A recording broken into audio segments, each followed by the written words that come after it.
Instead of obsessing over climate change, they should take a look at forest management and making sure Canadian campers listen to Smokey the Bear. Marc Morano is the Climate Depot publisher and author of The Great Reset. There you go. You know what? It's you. You went camping in Canada, didn't you? No, I'm just pointing out that it's probably healthier right now to smoke a cigar than it is to go outside your studio and breathe Justin Trudeau's air that he's imported from Canada. Yeah, if they really wanted to get kids to smoke the equivalent of half a pack of cigarettes, they ought to just send the cigarettes directly to the kids, and then they could avoid all the flight closures and all the other havoc. But this is exactly what you would expect to happen. This is Canadian natural disaster, mismanagement, and now they're trying to blame global warming, which makes it what? Our fault. It's our SUVs. It's our gas stoves, which, by the way, didn't New York ban them? Shouldn't wildfires be a thing of the past? I thought they were banning them already. So some guy didn't put out a cigarette in Canada, and it's my fault I'm driving an Escalade. Is that why Trudeau hasn't apologized?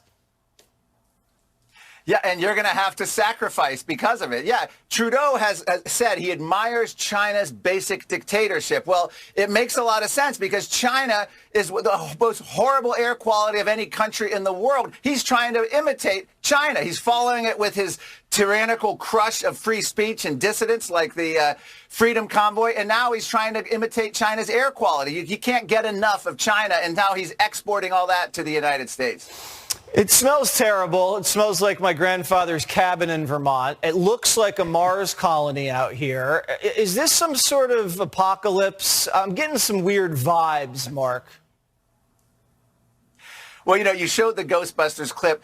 If every day is an apocalypse to a climate activist, Al Gore for decades has had the same line. Every night on the news is like a nature walk through the book of Revelations. That's what they literally want to do. They weaponize every bad weather event. And make no mistake, Justin Trudeau's smoke, which we're all inhaling now. I'm in Virginia. My son's soccer practice was canceled because of Justin Trudeau's smoke. They want us to pay to fix it. We're going to have to go without gas stoves. We're going to have to go without vehicles. We're going to have to go without eating meat because of this is allegedly caused by climate change. We have to fight back on this.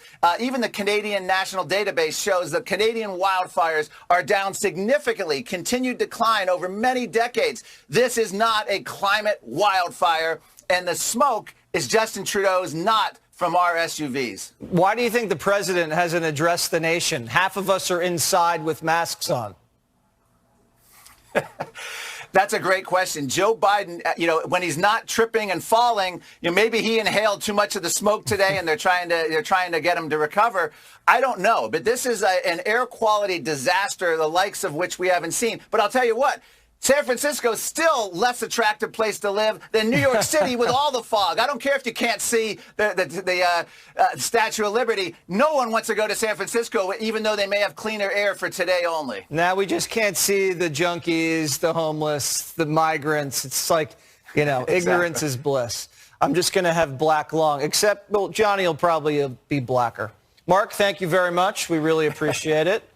Enjoy one from me, too. Too much smoke. Thank you, Jesse. All right. Appreciate it. Okay, thank you.